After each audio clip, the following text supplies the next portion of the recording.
Ebro In The Morning, Peter Rosenberg, and Lauren got fired. Now, I knew the firings were coming. I know Miss Jonesy, she is a very good friend of mine, was laid off. I know that came out of nowhere for her. Ed Lover, I had been known about him. They let him go like months ago, quietly.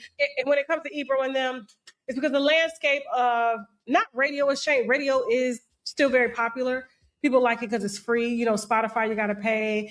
YouTube Music, you got to pay. Apple Music, you got to pay. And then, you know, they mix the conversation in.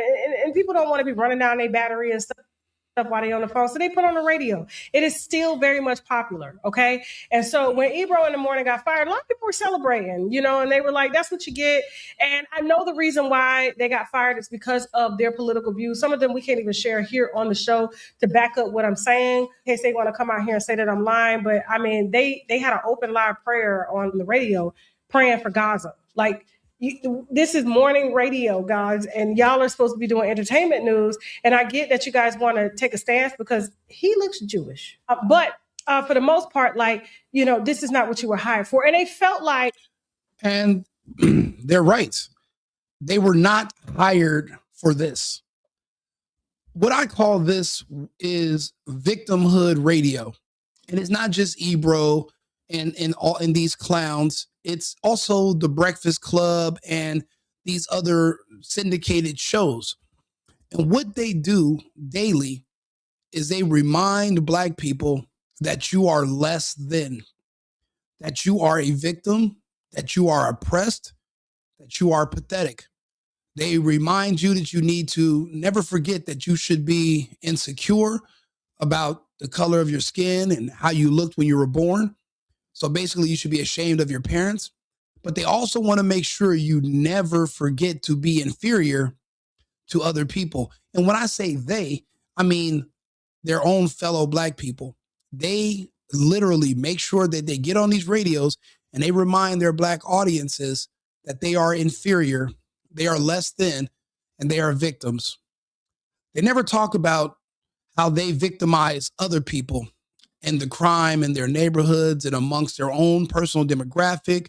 They don't talk about the crime and the music. They don't talk about the violence and the culture and just their nature in general. It's always them being a victim, but they never want to admit that they victimize themselves.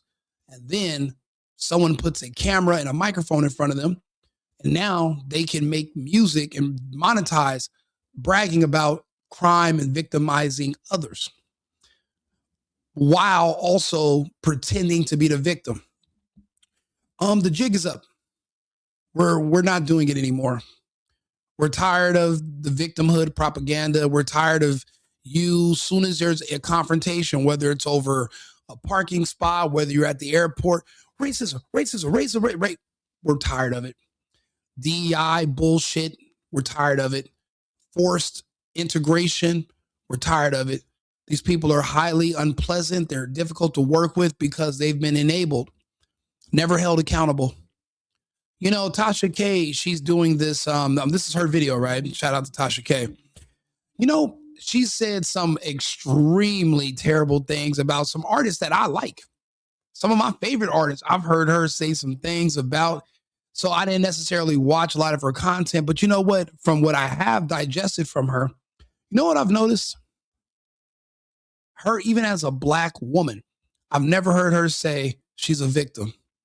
I've never heard her say that she can't do this and she can't do that because of the white man and a white person stopping her and she's so oppressed. I've never heard it. But you got these people that make six-figure salaries, get on the radio and cry victimhood, cry about slavery, cry about Jim Crow. We are in the year of our Lord 2025. And these people remind people that they should be victims 24/7. And it's over. You get on the radio, you're going to have the same president for the next several years. And based on the results we're already getting and the fact that all the illegals are being removed, you're going to have another conservative president, hopefully indefinitely. What are you going to do? Sit here and cry about it the whole time and complain about it? People want positivity. When they get on the radio, when they listen to the radio, they want to relax. They want to listen to music. They want to enjoy themselves.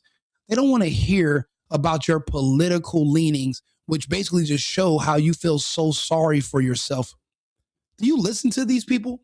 I try not to, but you turn them on accident. You pass by the Breakfast Club on YouTube. Crazy. Look at me.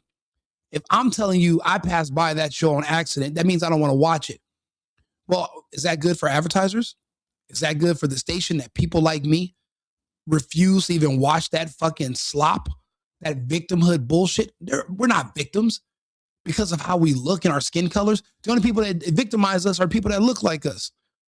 So spare me with all the anti-Trump bullshit. Oh, let's pray. Don't get me wrong. Everybody prayed for Gaza, but it's not your job to sit on the radio and make people feel like shit, depressed and sad, bringing down your mood. We want to hear music to raise us up. We want to feel inspired to go out into the day and face the world. We don't want to be reminded that 100 years ago, maybe somebody ran over your grandmother's foot with a horse and buggy, and maybe they owe you some money. Man, nobody wants to hear that bullshit. It's not entertaining and it's counterproductive. You live in a society where there are people from over 190 different countries that come to the United States, but we have one group that only talks about racism and one group that always talks about how they're the victims. So everybody else is just better than you, but you've been here longer than the rest of us, but yet we're above you. But that's our fault, and that's the system's fault. It's nothing to do with you. It's not your behavior. It's not your character. It's not your work ethic. It's not your culture. It's everything and everyone else. Maybe you guys are the real Jews. Now that I think about it, it lines up, right? Slavery, Holocaust. Is it not all the same, just crutches? But see, you guys don't just use these crutches to stand up. You actually take the crutch, you grab it by the bottom, and you beat the hell out of the rest of us with it. We're tired of it. No, if you're unpleasant, I don't have to be forced to work with you anymore. We got rid of the DEI and the ESG scores. So I can hire based on merit, professionalism, and if you're going to be a good fit for the company. It's not going to be based on what you do with your genitals at night or the color of your skin, which you had no control over when you were born. Those days are over. I'm so glad. So Ebro's getting dropped, and I hope they don't renew or do anything with the Breakfast Club. Think about it. They keep platforming a guy named Dr. Umar. He literally robbed people for millions of dollars, pretending to build some black school that would never going to happen. For one thing, it's illegal to have an all race-based school anyway. But he takes all everybody's money. Nobody black cares, because what does he do for them in exchange for their money? They pay him to insult white people on the radio and on TV, on podcasts. That's all they do. Black people love Dr. Umar, not because he builds schools for black kids, but because he insults white women and he makes fun of black men who date white women.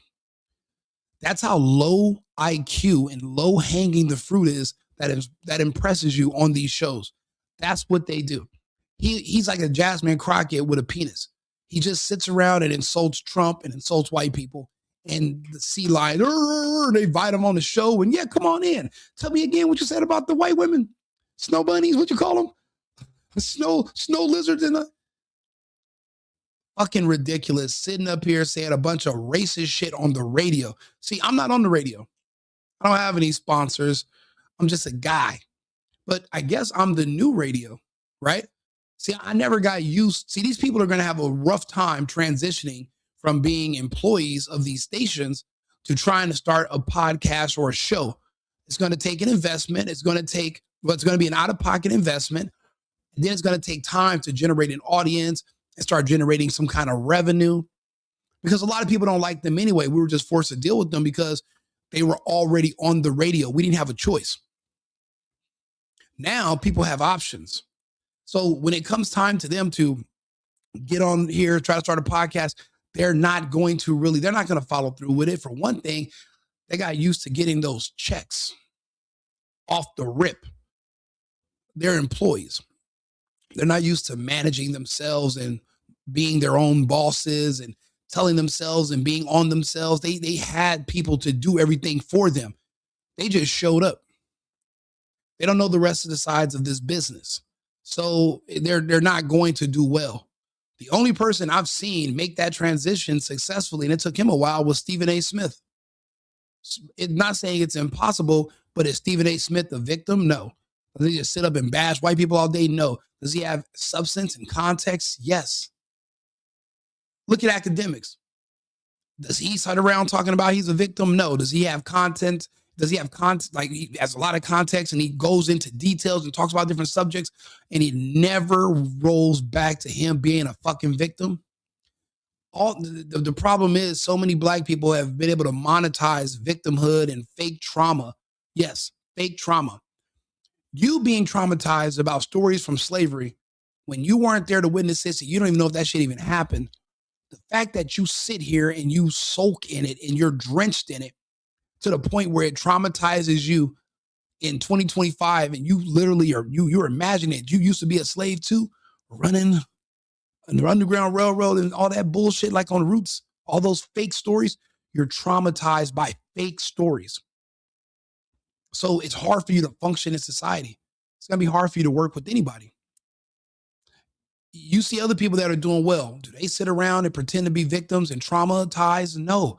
But people don't want to trauma bond with you. They don't want to have a pity party. And then to put a pity parties on the radio every day. Bro, I tried listening to Ebro one day. I tried listening to the Breakfast Club. These people make hella good money. And they sit there and talk about how they're just victims and they can't do this, they can't do that. And it's like, why would you remain somewhere where you're a victim? If it was really that bad, why wouldn't you have moved to Ghana or Nigeria or another country where you can be free? It's because you're already free and you're just grifting, you're lying for money. People don't respect it anymore. We're over it. We don't want to support it. The trends are getting away from wanting to deal with liberal victimhood politics. And now people want to talk about things that are just more substantive or more positive, more pro-American, more patriotic, or, find a new company to work for and find a new country to live in. They were the prize. Like how Simone Biles' husband stands in his truth. He says, I am the prize. A lot of dudes feel that way these days. They the prize. They can choose from. It's a big pool of women. I'm with you. Literally, she's right. And she's saying men are the prize. She's right. There's a pool of women. That's what makes us the prize. Scarcity. That's what generates value for something. Scarcity. If there's an abundance of it, it's not worth anything. But low supply, high demand is how you dictate value. Thank you.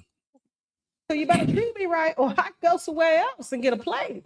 And so Ebro and his team thought they were the prize and did not have a backup plan. So much so that they went live immediately the next day after they were fired. Laura had to clock in from Delta Comfort on the plane. Let's go. It wasn't even first class, child. Let's go. Come on. Drake DMs Ebro. Look at. Die slower. We got some shit for you. Oh, yeah, because Drake is fair-skinned and his mother's Jewish. So they were always siding with Kendrick Lamar. That catalog Drake couldn't even wipe his ass with Kendrick's catalog. It's nothing compared to Drake's. And these people were literally lying to the world, hyping it up, pretending, because remember, Payola was a thing. That's why Drake sued, because these people are paid to hype up certain artists and to basically suppress other artists, which should be illegal. It should be up to the demand of the consumer. But instead, it was just in the hands of a few of these talking heads and who's going to pay them to do what. And that has to be done away with, because, well, these labels they were just sued and they can be sued again. And more information is coming out. They got to get rid of these people. You got to tie up your loose ends. Ebro replies, relax. You're salty about losing to Kendrick. You're not mad at me. Love, bro. No, it's a good response. I honestly, he didn't lose to Kendrick, obviously. I think he's not mad. Is on the flight doing the podcast. This is what you call desperation. This is what you call, let's start a podcast so that Netflix will buy us. They had no backup plan. And there's a lot of people in a lot of positions that don't have other means of making money. I just want to, pull out a chair and tell them, welcome to YouTube. This is where this podcast is if you want to watch. Apparently, not only did their show get canceled for their political views and things like that, and also for low viewership. Don't ever let somebody take power from you and then you have to run to work the next day to try to scramble and she live from a Delta seat on a podcast that you want us to take serious, and then you expose Drake DMs to go viral. Meanwhile, your partners are getting picked up by Netflix and exclusive deals. So the other day, I put out a tweet concerning the Breakfast Club. Shout out to the Breakfast Club, though. They slid me some information because they wanted me to put it out so that they can announce, because, they're good with pulling stunts, with iHeart not renewing their contract, okay? What? That is huge. Now, Ebro's been on for 13 years. I believe the Breakfast Club's been on for longer than that on iHeartRadio. It made Charlamagne the God a household name, even though he's a raging bisexual, liberal black man who is also a victim and a part of every sexuality, lots and lots of weird issues. And they hate Trump. They can never tell you why. And I can only assume it's because they're paid to. When someone asks me, why don't you like this person? If I tell them, let's talk about it later, and I can never give them an answer, that means I'm not thinking for myself. That means that's like one of the lowest beings you can be, that you cannot think. You're like some NPC. You're just a drone and you just follow orders. I can explain myself.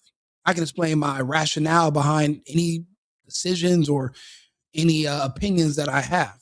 They cannot, which makes them shallow and hollow. It's entertaining when they get into arguments and fights on there and the ghetto stuff. Jess Hilarious was funnier when she was on her own, but recently there were scandals with her being thirsty, trying to sleep with certain men, or certain men after they slept with her, they left her alone, and she's begging. And yeah, she's insecure about her skin color as well. And even though other women that are black too, but they're fair skinned, she blames it on colorism, why they're being picked instead of her.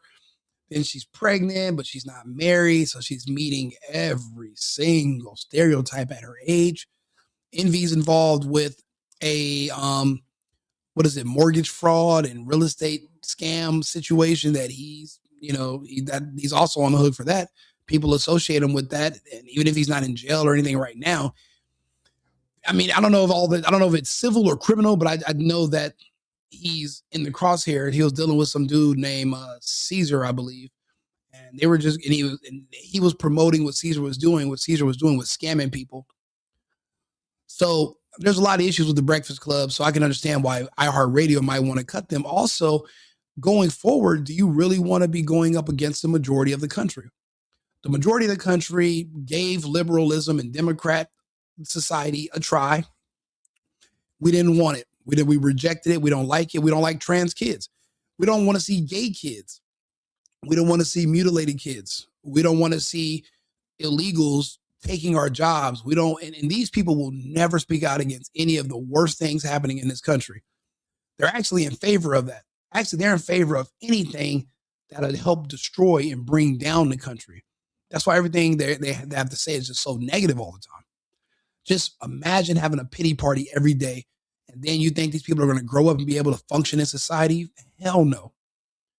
Hell no. Why do you think there's so many people being fired right now? You can't work with them because they're groomed to be miserable. So I'm extremely happy to see that they're now being removed from the air. And so we got it. We posted it. It came from them. It helped to get the conversation going, because when I post stuff, they always like to see me as the adversary. And I was very new. Yeah, the one world government thing is boring. We won't be one mixed race. I don't want a one world government. I want my country to stay in the hands of patriots, not globalists, not Klaus Schwab, not the World Economic Forum. We're not going to be a part of the Paris climate bullshit. You see all the climate stuff is over with and done. We're not going to be a part of the World Health Organization, where there's some group trying to convince you to take drugs that give you cancer and kill you. Believing any of that science in the first place was bad. It's just that you didn't have a voice. Well, now you do. We can get on the internet and talk to each other, or we can go out in person and talk to each other, because now we have public speaking practice. I believe, like, when I sit here and talk to you guys and I'm on this camera, I got a microphone, whatever. This is me public. This is public speaking practice, because I have to have these conversations with people in public. You never know. I might not want to run for something, but people might want to elect me for something. But before you consider electing me, I have a body of work now that I have thousands of hours of and thousands of videos on the internet where you can go and just listen to my thoughts on any single topic. By the time I'm done, we won't even need press conferences. Any question a reporter is going to ask me, they'll just be able to look up on one of my profiles, and they can, and literally I answer every question. There's literally segments of me talking about every subject, including this one. So there's going to be more people that can fight back and resist what's coming by just talking and learning how to say no. I wish more of you would have said no to the vaccine, but that's another part of this equation I was going to bring up.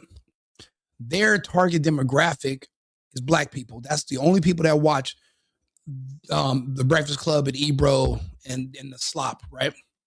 The Black population was only 13%.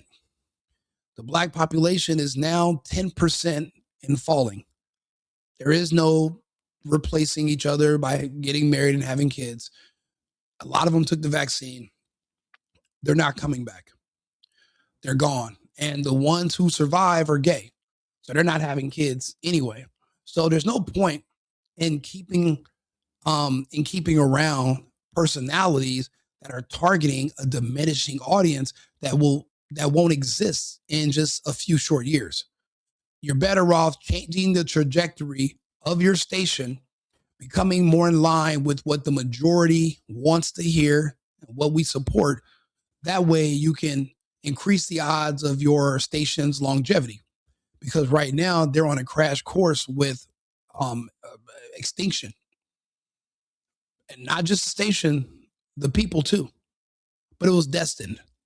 If you only knew, if you look up right now how many abortions this community has had since 1970, you'll understand what I'm saying right now. You combine that with violence, you combine abortion with violence, with vaccination, and with, no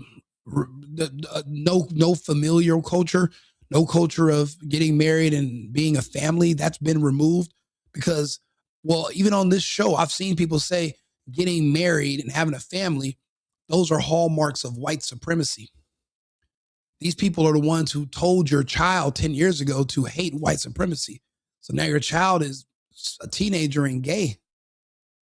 And you were wondering where this came from. It wasn't you. Well, look who you let them listen to. With that post, I was just like, do y'all want to see the Breakfast Club stay, or do you want to see them go? And it was very mixed reviews. More people said they wanted to see them stay. They only watched because of Charlamagne, and I did specify that they were not renewing Charlamagne's position. Okay.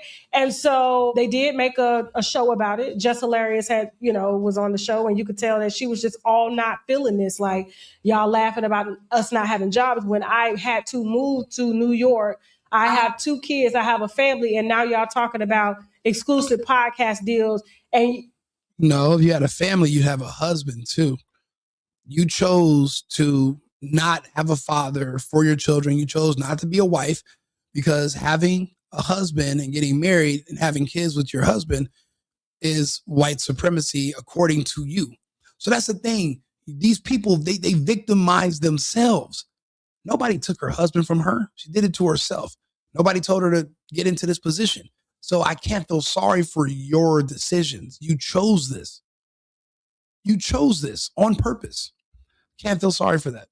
You haven't seen her happy about this because there's no reason to be happy about it because it's so new. Now, while a lot of people may think that a Netflix streaming deal is a good deal, I happen to think, because I'm a hater, that it's not.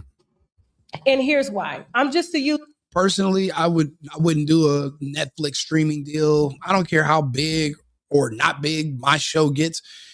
I have a decent sized audience now.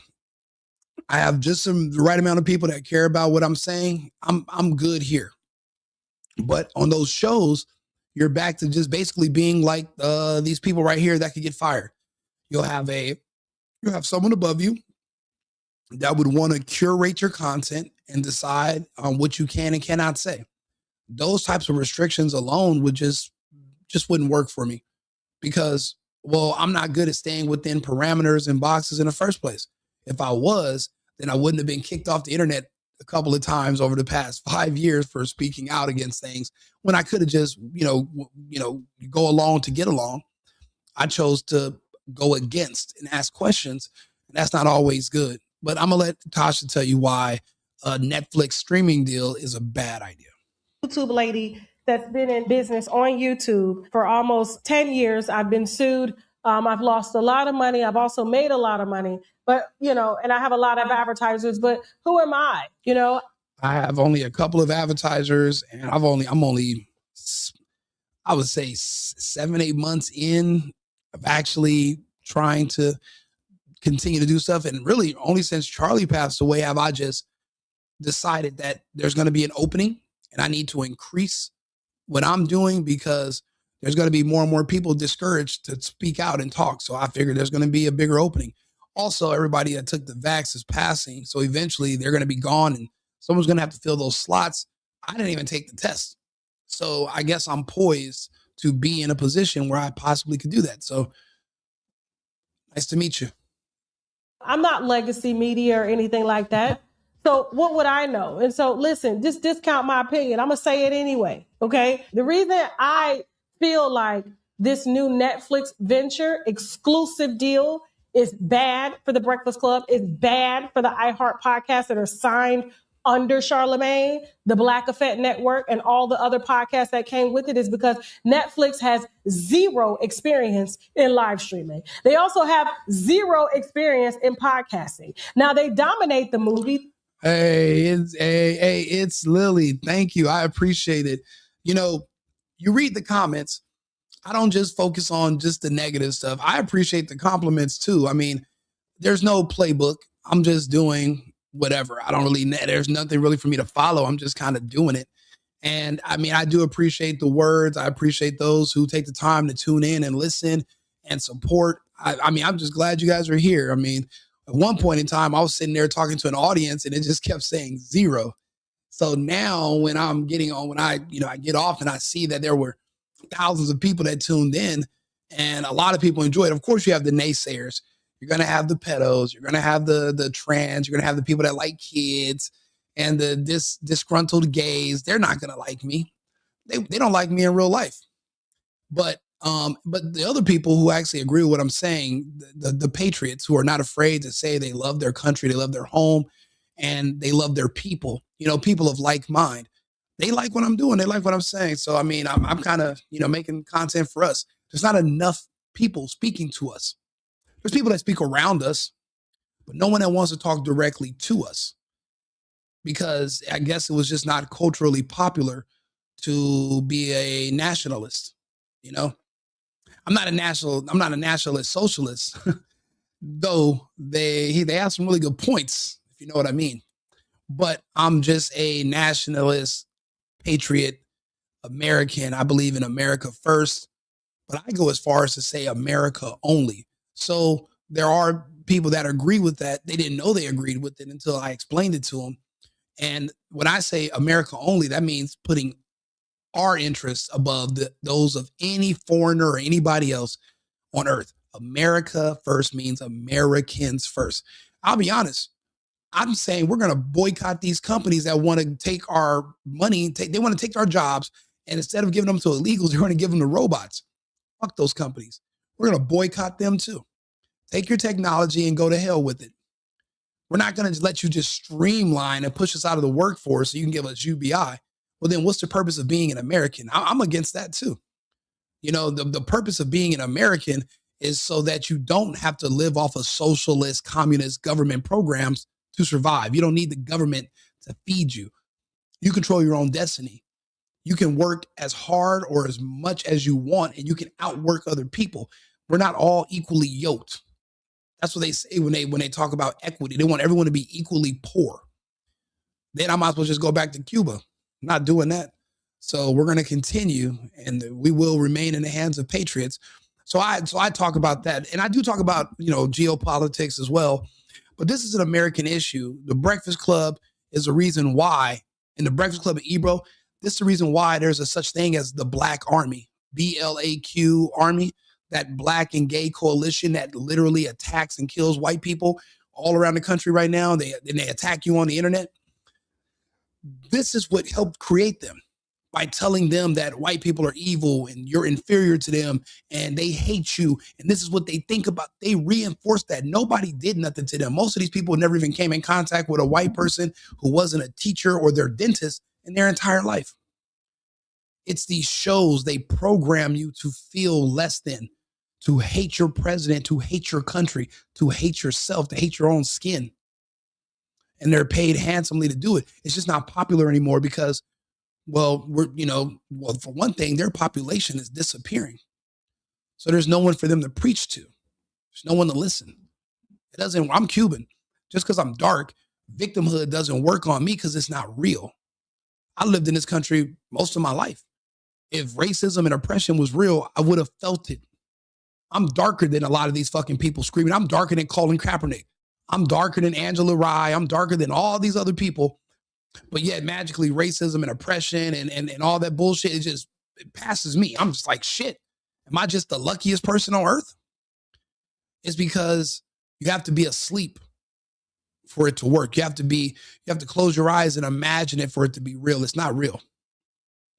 Shit, I remember somebody who watches these shows, I seen today, he shared some crazy, super disgusting racist propaganda. I mean, the crazy part is this. I can actually play it on YouTube because if you're saying racist, evil stuff about white people, it's allowed. You just can't say racist, evil stuff about nobody else. But if it's about white people, they'll amplify it. They might put me in the algorithm so deep, I might be up there with Sean Hannity, or might be up there if I just play one video that just talks bad about white people. They amplify it. So I seen that they put that out there, and it's a person who they love all this black stuff. And it says, 150 years ago, white people were raiding the tombs of all the pharaohs and they ate the mummies. Bro, when I tell you there's hundreds of black people in the comments like, I knew it. I know they eat mummies. And I'm sitting here like, this is why you can't work here no more. This is why you got fired. You're a psycho. But your insecurity about your skin color and your inferiority complex, it translates into eventually anger and resentment. Now we're fighting in our own country. We both speak English. We both know the lay of the land. But you hate me based on your skin color, and you assume that I hate you based on your skin color, and I don't even know you fucking exist. I don't even care. I get up and go to work. I don't give a damn that you live in your neighborhood. You guys do what you do. It have nothing to do with me. So that's why a lot of this stuff has to go. I was going to actually play the video about the mummies. If you guys, if enough people ask me in any of the comments, I'm going to check all the pages. If anyone asks me to show them that video, I'll play it. But you can just see the kind of disgusting flop or slob or whatever disgusting trash. If you want to see what kind of trash that these people on these shows are pretty much spreading to black people every day, even with their guests, I'll show you. But see, you don't watch this type of programming because you're not black, so you don't understand what they're ingesting 24 hours a day. That's the reason why they don't understand the laws and why they talk a certain way and why there's so many problems. They're groomed like that by each other, and I'm glad these programs that have been destroying them mentally are just being done away with. I'm excited about it. The TV shows and things like that, because that's what we know them for. But when you're trying to enter a new realm, you're buying up Warner Brothers, podcasts, and you're trying to make yourself a major player because you're trying to compete with Spotify, YouTube, Amazon, iTunes, everybody. It's like they're trying to knock out the entire competition, but they have zero experience in doing that on a platform that is mainly known for movies and TV shows. Personally, I'll eventually be on iTunes and these other platforms. Right now I'm on 8 platforms right now, but I'm more net-based. But eventually I'll be on those other ones and people will be able to subscribe to me and I'll make this more of a serious full-time thing. I have a show that I'm doing. I have a, like, it's not like, it's like a dating show. I have this other show, a foodie show. I do take travel stuff, but I'm going to always make sure that I keep a microphone and a camera and I can sit here and go over the news and talk about topics with you guys, because this is important. This is like my base, but I'm eventually going to expand out, of course. I mean, I've already been doing it. This is actually doing this is a part of my expansion. So I'm going to keep going. Going to cause a very catastrophic, major disconnect between these viewers, because iHeartRadio is free. They'll be in the unemployment line soon. Moving on. Rounded up in a... Yeah. Like she's basically making a point that they're not cut out for the instability of working on your own and dealing with your own platform. It sounds good at first, but once they start tapping into their savings, they're going to be looking for other employment. They're not going to stick it out. This is what Dame Dash warned them about, is that one day another man can walk into your office and fire you and tell you in front of your son that you need to go find somewhere else to work. They can just kick you off the air. And these are personalities. If they would have just focused on themselves, they could have just built themselves up by now. But the thing is, a lot of these people know they don't really have any talent. Their only talent is finding clever ways to insult white people on behalf of their Black audience. And that's not really a skill. If you're a comedian, that's how a lot of comedians make money. But I mean, for a person that's a talk show personality, it's just not going to work, because especially with a diminishing Black audience that's dying off by the hour. So it's just, they're not have the stomach for it. Tasha K's right. She's versatile enough, and she deals with people that are of different backgrounds, so she can stay afloat, and she knows what she's talking about. So I'm glad she's giving some advice and giving us these updates. I'll be back on in about 30 minutes with another topic. I'll see you guys again shortly. Remember, America first, America only. I've been needing to find a new apartment, which has not been easy with credit as bad as mine. Luckily, I found cosigning.com. They connected me with a cosigner who helped me get my dream apartment for me and my dog. I just paid a small fee and was able to move in fast. Get the cosigner you need for the apartment you want. Check out cosigning.com today.